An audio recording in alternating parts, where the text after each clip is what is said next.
Galera, tudo bem com vocês? Mais uma vez por aqui, professor Israel de Biologia. Vamos, agora falar aí um próximo grupo de substâncias orgânicas, que nós vamos ver nos seres vivos. Tá? Esse assunto, esse grupo, as proteínas, é um grupo de grande interesse. É o terceiro grupo de substâncias orgânicas que a gente vai ver. É um grupo de grande interesse, porque são um grupo de um conjunto de substâncias químicas que desempenham muitas das tarefas muito importantes na nossa capacidade de sobrevivência, tá? Então, a aula hoje, proteínas. O que são essas proteínas, galera? Proteínas são macromoléculas. O que significa isso? Elas são polímeros, tá? Elas são substâncias poliméricas, são substâncias feitas de outras menores. Tá? São grandes macromoléculas, são grandes substâncias feitas de várias unidades menores. Assim, a gente pensando é como se fosse uma parede. Pensar numa parede. A parede é uma proteína. E ela é feita, uma parede não é feita de um todo, ela é feita de pequenos bloquinhos que se unem. Tá? Esses bloquinhos são as unidades que se unem para formar ou monômeros e são chamados de aminoácidos. Tá bom? Então, todas as proteínas são feitas por bloquinhos menores chamados de aminoácidos. E esses aminoácidos vão se ligando, tá, por uma ordem dada pelo código genético. Tá? Então, olha só que interessante. A informação que forma as proteínas em todos os seres vivos, ela é dada a partir de uma informação que está no material genético. A informação do DNA é que vai gerar uma codificação, um código que produz, no final do processo, uma proteína. Tá? Então, quem organiza, quem faz isso, são os ribossomos, uma estrutura que também faz parte do material genético, é uma organela celular, um organoide celular, e que constrói, e que faz a leitura do código genético e vai encaixando aminoácido a aminoácido e fazendo a ligação entre eles. Tá? Então, como é que é o nome dessas ligações entre os aminoácidos? Chamadas ligações peptídicas. Quem faz essa ligação peptídica são os ribossomos dentro das células, nos retículos ou livres na célula. Tá? Então, galera, é importante isso aí. Os aminoácidos são unidos a partir das informações que a gente tem no código genético. Então, o que a gente precisa ter para a gente para formarmos nossas próprias proteínas? A gente precisa de aminoácidos e de informações genéticas. Tá? É assim que se formam nossas proteínas. Então, quando você está comendo alguma proteína, o que você está querendo tirar dela? Você está querendo tirar dela, fazer digestão e retirar os aminoácidos dessa proteína. E aí, quando você tem aminoácidos disponíveis nas suas células, as suas próprias células vão fabricar a sua própria proteína a partir do código genético. Se você tem informações para produzir aquela proteína, você produz aquela proteína. Se você não tem informação, você não produz aquela, você produz outras. Tá? Todos nós, os humanos, têm aproximadamente 480 mil tipos de proteínas no seu corpo. Então, são 480 mil tipos formados a partir de informações que estão nos genes. E a partir de quê? De união de aminoácidos. Aí você pensa assim, então nós devemos ter 1 milhão de aminoácidos diferentes. Nada disso. A gente já vai ver que são poucos os aminoácidos que existem, tá, na natureza. E esses poucos se organizam para formar todas as proteínas que existem em todos os seres vivos. Tá? Bem, cada aminoácido ligado aqui por uma ligação peptídica, tá? Se a gente tem uma correntinha aqui que vão até 10 aminoácidos, a gente chama isso de um oligopeptídeo. Se tem entre 10 e 80 aminoácidos, a gente chama de um polipeptídeo. E se tem mais que 80, a gente chama isso de proteína. Tá? Então, uma proteína é uma correntinha de aminoácidos que tenha mais que 80 aminoácidos ligados. Tá? Então, proteínas são moléculas formadas por um ou mais polipeptídeos, contendo geralmente mais de 100 aminoácidos. Mas a partir de 80 a gente já considera proteínas. Tá? Então, toda proteína é um polipeptídeo, mas nem todo polipeptídeo é uma proteína.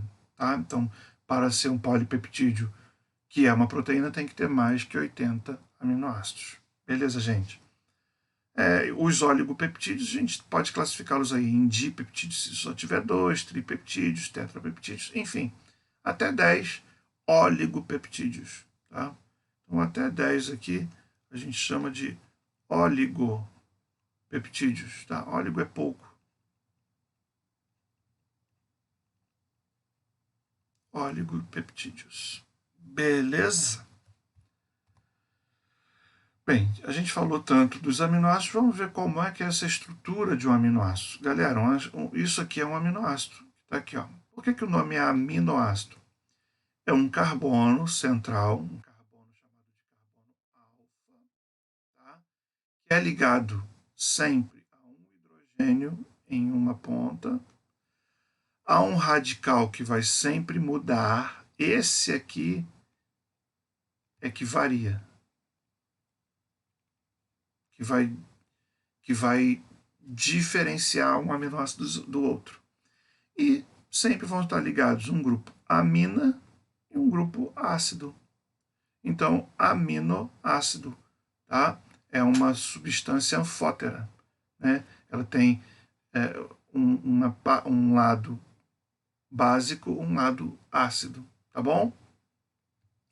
Então, aqui, ó, o radical é que vai variar, formando os diversos tipos de aminoácidos, que não são muitos que a gente tem. Então, aqui nós temos 2 exemplos.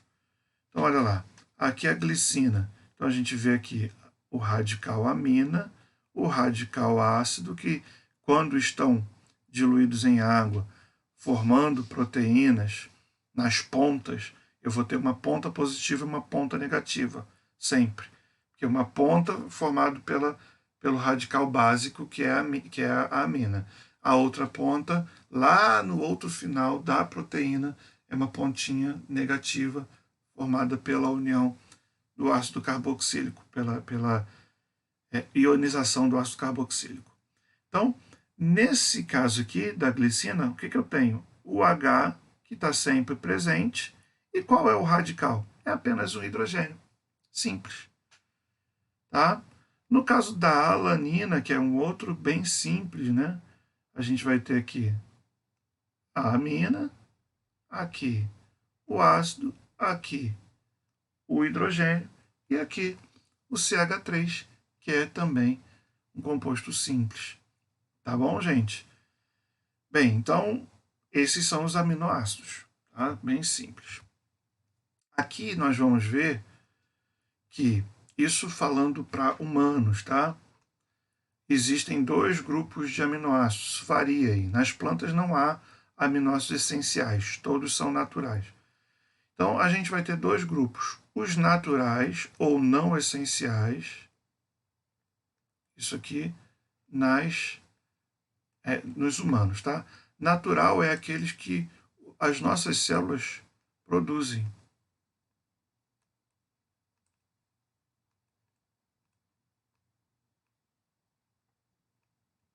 Tá bom?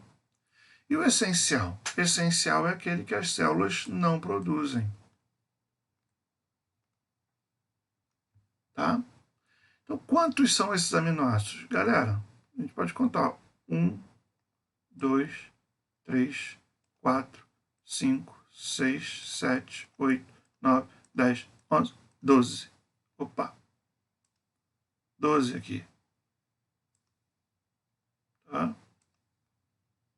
temos 12 aminoácidos não essenciais ou naturais. E aqui, ó, 1, 2, 3, 4, 5, 6, 7, 8. 8 aminoácidos essenciais. No todo, nós temos 20 aminoácidos. Só isso. Esses 20 aminoácidos fazem todas as proteínas que existem. Então, a organização desses aminoácidos é que é determinado pelo código genético, tá? Beleza, gente? Então, não precisa gravar o nome desses aminoácidos, é só conhecer que existem os naturais e os essenciais. Esses essenciais aqui, como é que a gente obtém? A alimentação, tá bom? Nosso corpo não produz.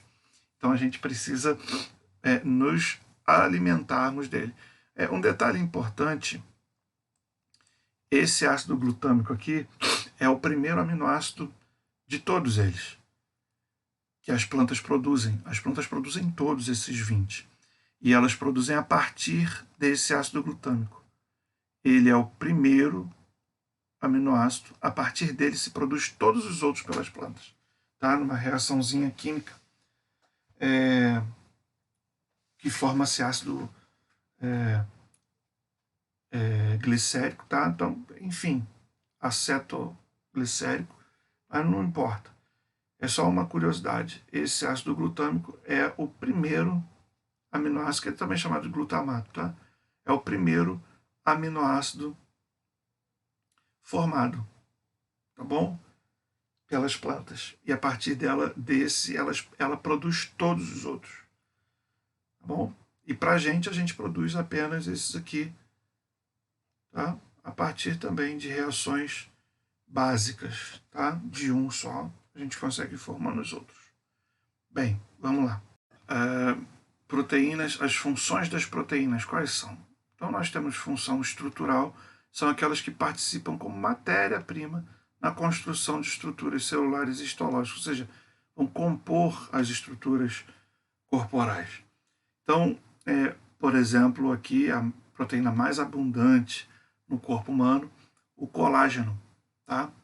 Esse colágeno é uma proteína fibrosa que está presente em quase todos os tecidos.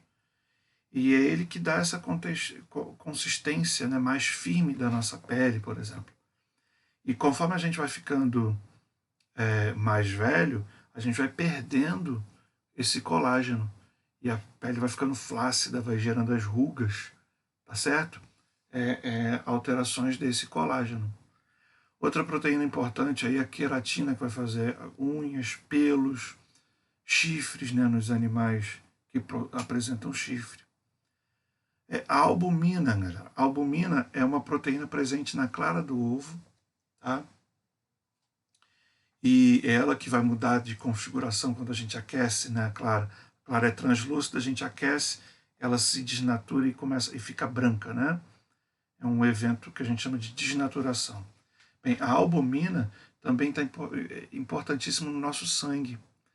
É ela que vai determinar, por exemplo, o quanto nosso sangue está capaz de reter água, reter plasma nele.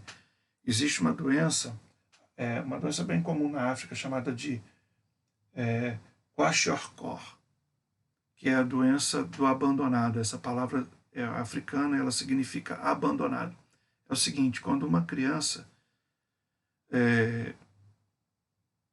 mais velha, é novinha ainda, tem 1 ano, e a mãe teve um outro filho, teve uma gravidez e um outro filho bem perto, né, com 1 ano de diferença. Essa mãe abandona esse segundo filho, abandona no seguinte, na totalidade da questão de amamentação. Então essa criança, ela perde uma fonte importantíssima de proteínas na sua nutrição e ela acaba desenvolvendo uma barriga grande, né? Uma característica, uma edemaciar a barriga, é porque incha o fígado, incha o baço, tá? Incha um pouco dos rins também. Por quê? Porque ela perde a albumina e esse sangue perde capacidade de reter líquido e começa a jogar líquido para o interior da cavidade abdominal. E aí dá aquele inchaço, né?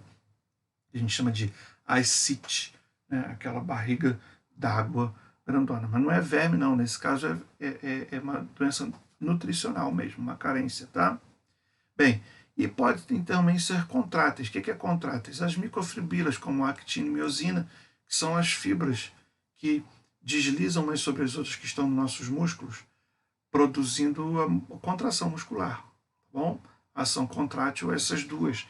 Isso aqui, ó, vocês vão aprender o resto da vida de estudantil de vocês, actina e miosina. São as duas proteínas que vão fazer a contração muscular. Bem, hormônios, várias proteínas são hormonais, ou seja, são reguladoras. Elas vão estimular ou inibir a atividade de órgãos. Por exemplo, a insulina. Tá? A insulina é um hormônio que está envolvido aí na quantidade de glicose disponível. Tá? A insulina retira a glicose da corrente sanguínea e joga para as células. O glucagon faz o contrário.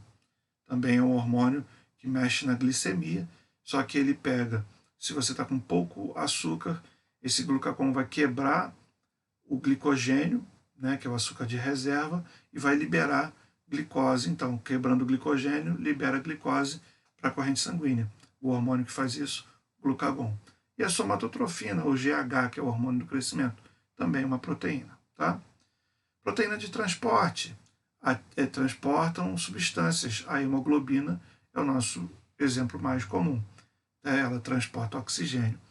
Tá bom? É uma proteína que vai apresentar aí o ferro na sua composição, né?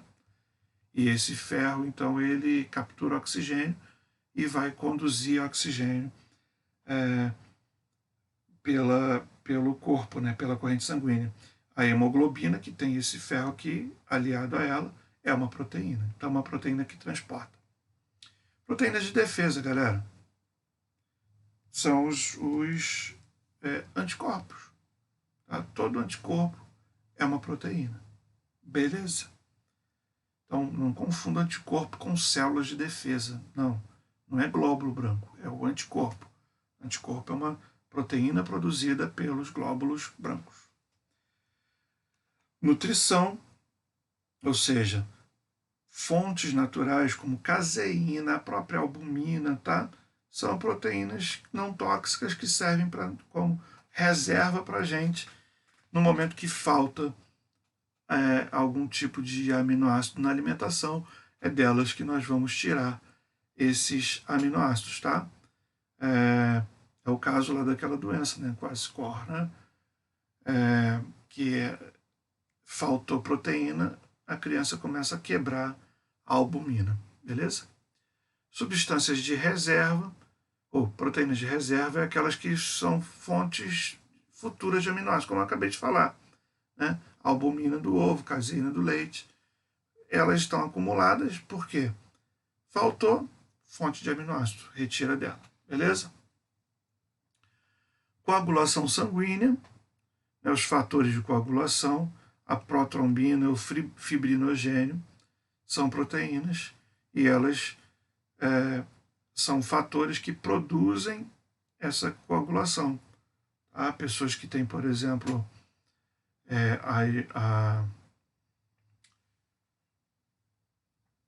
são hemofílicas, elas têm falta do fator que produz essas proteínas, protrombina e fibrinogênio. Tá? E as proteínas mais abundantes, talvez, no nosso corpo, não mais abundantes, mas as têm mais funções, mais a ver com a nossa própria manutenção da vida, são as proteínas que fazem catálise, ou seja, são aquelas que aceleram reações bioquímicas. São as chamadas enzimas. E aqui eu tenho algumas delas: hidrolase, sintetase, polimerase, enzimas. Tá bom? Bem, estrutura das proteínas, galera. As proteínas têm uma estrutura primária, que é uma estrutura linear, ou seja, é a correntinha de aminoácidos, mantidas por ligações peptídicas, que são ligações covalentes. Tá? Essa estrutura, a estrutura primária, não sofre desnaturação, tá? Porque ela é ligada covalentemente, uma ligação forte entre átomos que vão ligar as duas, os dois aminoácidos, tá? Perdendo água nesse sistema, tá bom? Bem, não importa aqui. O que importa é que elas são ligações. Essa estrutura primária só tem ligações peptídicas unindo. São ligações muito fortes entre átomos de um aminoácido e de outro, tá bom? Então são ligações covalentes. Essas ligações não se desfazem simplesmente. Eu preciso de uma reação de hidrólise para que essa ligação seja quebrada, tá? Então, por exemplo, existem no nosso sistema digestório, existem algumas enzimas, tá? Que vão fazer hidrólise, que vão quebrar essas proteínas, vão fazer digestão de proteínas. Então, sim, aí sim quebra-se a estrutura primária. Mas quando falar que há calor alterando a proteína, né, como o caso da albumina, não é a estrutura primária. Ela se quebra, ela se desenovela, mas as ligações entre os aminoácidos continuam. A estrutura primária não se desfaz na forma que a gente chama de desnaturação. E aqui está ela, tá? Aqui a estrutura primária. É a ligação colarzinho de aminoácidos. Ligações peptídicas estão aqui entre esses aminoácidos, tá? Estrutura secundária, galera, ela já vai formar uma hélice, uma estrutura em hélice. É como se fosse aquele fio do telefone antigo, aquele fio que enroscadinho. Então, os aminoácidos, eles vão se ligando aqui, ó, por pontes de hidrogênio, ou seja, ligações entre moléculas aqui, ó. E aí vai saltando o aminoácido 1 aqui, se liga ao aminoácido 3, se liga ao aminoácido 5, se liga ao aminoácido 7, e essas ligações são ligações fracas, ligações que a gente chama de ligações de hidrogênio, tá? De hidrogênio. Essas aqui se desfazem com a temperatura e pH diferente, tá bom? Aí sofre desnaturação. Estrutura terciária é o que? Eu tenho essa hélice, só que essa hélice agora se dobrou em cima dela mesmo. É como se eu pegasse aquele fiozinho de telefone e embolasse ele, ele começa a se enroscar, tá? Essa aqui, que é a estrutura terciária, é que vai formar a estrutura globosa, tá? As globulinas, tá? Portanto, essas aqui têm funções biológicas importantíssimas, tá?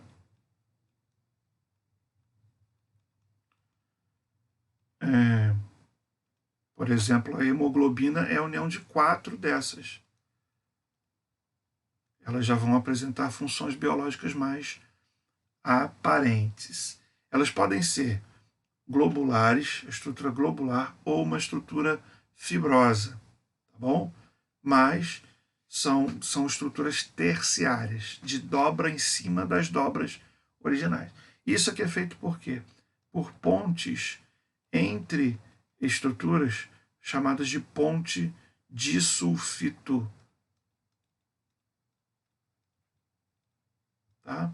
Ou seja, eu tenho o enxofre aqui em alguns aminoácidos e esses enxofres vão formando pontes entre esses aminoácidos, fazendo ligações entre eles. Tá? Essas pontes de sulfito, por exemplo, é que são quebradas quando vai-se ao cabeleireiro e faz-se aquela escova. O calor vai desnaturando e vai quebrando essas pontes de sulfito e vai retilinizando essas fibras. Também existem substâncias que fazem isso, né? Nos próprios cabeleireiros lá usam-se substâncias chamadas lá de escovas inteligentes. Vai quebrando a estrutura terciária das proteínas, principalmente aí nesse caso da queratina, que tem uma estrutura fibrosa, terciária fibrosa. Aí vai se puxando, vai se quebrando as pontes de sulfito, vai alisando o cabelo. Isso é reversível. Por quê? Quebrou essa ponte, mas o sulfato está lá, o enxofre está lá.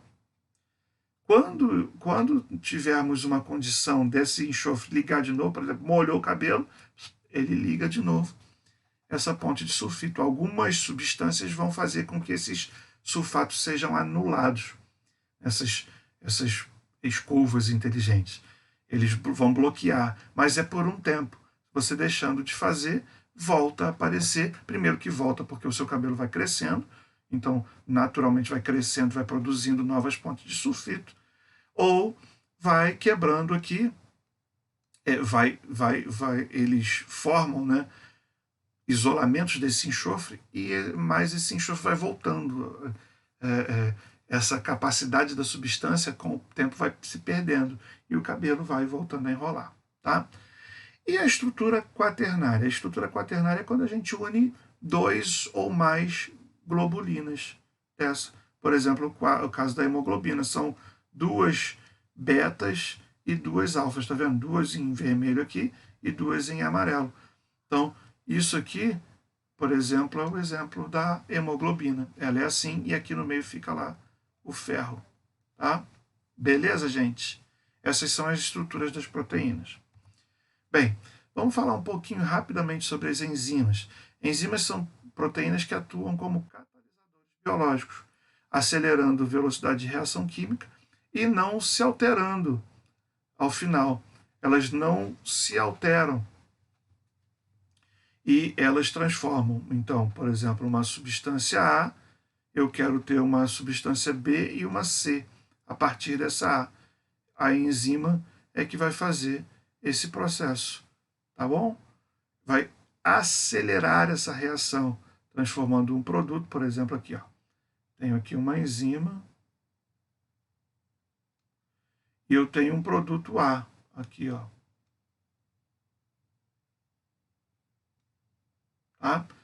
Esse produto A se encaixa aqui, ó. E essa enzima vai quebrar esse produto, liberando B e C. Entendido? Então, quebrou, liberou isso e liberou isso aqui. Então, esse A aqui se transformou em um B e um C. Beleza, gente?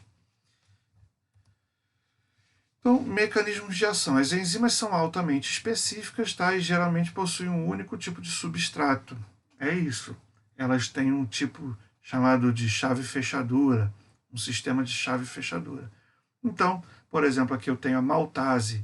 A maltase ela vai quebrar a maltose, tá? Vai se unir à maltose, tendo encaixe ali desse sítio ativo, isso aqui a gente conhece como sítio ativo, tá? Ou sítio de conexão. E esse sítio ativo ele vai quebrar formando glicoses. Aqui, ó, 2 moléculas de glicose livres, tá bom? Ah, mas isso, não poderia fazer isso com a sacarose? Não, porque a sacarose tem uma conformação química diferente, uma conformação espacial que não se encaixa aqui, tá? Então, não encaixa no sítio ativo. Então, ela não consegue fazer a mesma coisa para a sacarose. Ela só consegue fazer isso para a maltose, tá bom? Então, e assim vai ter a sacarase que faz com a sacarose e não faz com a maltose. A galactase que faz a lactase que faz com a lactose, mas não faz com a sacarose. E assim todos os outros produtos, todos os outros milhares de substâncias que a gente está produzindo o tempo inteiro, quebrando e sintetizando no nosso corpo. As enzimas são fundamentais em todo o metabolismo. Tá? O que elas vão fazer? O que elas vão melhorar? Uma reação sem enzima, ela segue esse padrão vermelho aqui, ó, de ativação. Então, eu tenho aqui os reagentes e aqui os produtos. Tá? Eu preciso de uma grande energia de ativação se eu não tivesse a enzima. A enzima ela cria como se fosse um túnel aqui, ó, por onde eu passo mais rapidamente com menor energia de ativação. Então, as enzimas fazem as reações com menos energia, gastando menos energia. Beleza? Fatores que afetam a velocidade da reação. Primeiro, a concentração do substrato. Ou seja, aqui eu tenho a velocidade e o km. Km é uma medida de atratividade. Tá? Quanto menor o km, maior é a atração dessa proteína dessa enzima pelo seu substrato. Tá bom? Não importa aqui. O que importa aqui é a gente verificar o gráfico que está acontecendo. Geralmente as proteínas vão ter isso. Então eu tenho aqui um pouco substrato, beleza, não tenho reação. Conforme eu vou aumentando o nível de substratos, eu vou aumentando a velocidade da reação. Tá? Então eu vou aumentando a velocidade está ficando cada vez maior, até chegarmos a uma velocidade máxima. Tá? Esse km aqui é dado pela metade da velocidade máxima da reação. Tá? É o que mede o km, mas não importa aqui. O que acontece é que chega um momento em que não adianta eu aumentar a concentração de soluto. Está vendo aqui? Eu estou aumentando a concentração de soluto, mas a velocidade permanece a mesma. Por quê? Porque todas as proteínas, todas as enzimas estão trabalhando. Chegou ao nível máximo de trabalho. Então a velocidade para de aumentar. Então, de acordo com a concentração de substrato, eu vou chegar num limite de velocidade. Beleza? Outra coisa que faz a variação é a temperatura. Tá? Por exemplo, nas enzimas humanas, a temperatura é de 35 a 45 graus. Então eu tenho uma temperatura ótima aqui, ó. Uma temperatura ótima que está aqui em 37 graus. Chegou em 40 graus aqui, galera. Já era. 40 graus, essa proteína vai começar a perder. Lembra aqui que a globulina, as pontes de sulfito, elas vão se quebrando, então ela precisa dessa estrutura globular para funcionar. Tá? As enzimas geralmente são globulinas. Tá? Toda enzima é uma globulina. Então aqui, ó, o sítio ativo aqui, ó, de repente está aqui. Ó. O que acontece ao aumento de temperatura? Essas pontes de sulfito se quebram. Então ela fica reta, perdeu a ação, acabou, se desnaturou, tá? Inativada. Tá? Mas existem bactérias, por exemplo, as arqueobactérias termófilas, que apresentam temperaturas ótimas acima de 70 graus, até 100 graus. Então isso vai variar de espécie para espécie. Tem espécies que essas proteínas, que essas enzimas trabalham em temperaturas altíssimas, já tem, como a nossa, trabalha em temperaturas aí por volta de 37 graus. Beleza? O ponto ótimo.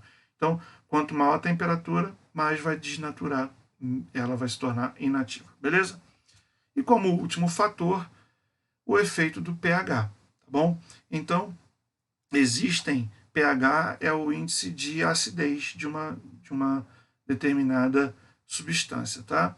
Então, existe um pH que é neutro, básico, existe um pH ácido e existe... Desculpa, eu falei neutro, né? Existe um pH básico ou alcalino, existe um ácido e existe um neutro aqui em torno de 7. Tá? Isso aqui é neutro.